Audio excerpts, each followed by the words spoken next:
the idea that one gender is superior to another is a social illusion rather than a natural truth. You know, gender superiority is not inherent. You know, it is shaped by environment, culture, and belief systems that define what power, value, or even worth mean within a particular context. You know, what one society glorifies as masculine strength, another might honor as feminine wisdom. Superiority, therefore, is not biological, it is ideological. Throughout history, cultures have alternated between patriarchal and matriarchal dominance, each claiming moral or natural authority. But these structures were not based on truth. They were responses to circumstance. You know,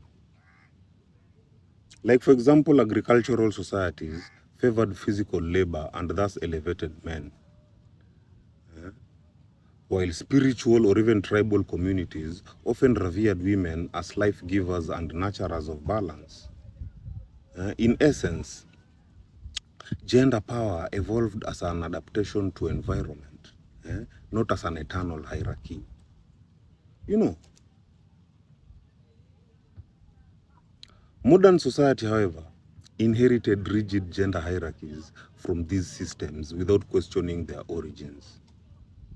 As a result, superiority complexes, whether masculine or feminine, are maintained through tradition, religion, and social conditioning. You know, yet when you strip away these constructs, what remains are two complementary forces meant to coexist, not compete. Masculine and feminine energies are not genders but polarities, both essential to the harmony of creation. You know, psychologically, superiority between genders often stems from insecurity and identity imbalance. When individuals deliver their worth from external validation or even social positioning, they cling to hierarchical identities to feel significant. A man raised in a patriarchal culture may equate dominance with value, while a woman raised in a feminist learning one, they may equate independence with superiority. Both miss the essence. Superiority is a projection of unhealed inferiority. You know, true empowerment arises from balance, not comparison. Spiritually, the masculine and feminine are divine counterparts, two currents of the same source energy. The masculine expresses direction, protection, and expansion, while the feminine embodies creation, intuition, and nurture. Neither is greater, only different in function. When one dominates, imbalance and conflict emerge in both individuals and societies. The spiritual path, therefore, is about integration, learning to honor both forces within oneself, regardless of gender identity. You know,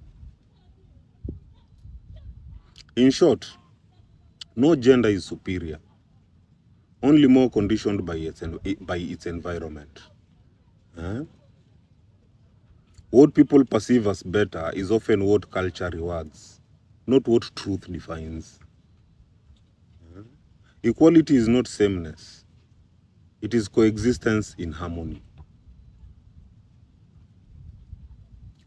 When both masculine and feminine energies are honored, society doesn't compete. It evolves. My people heal. Heal.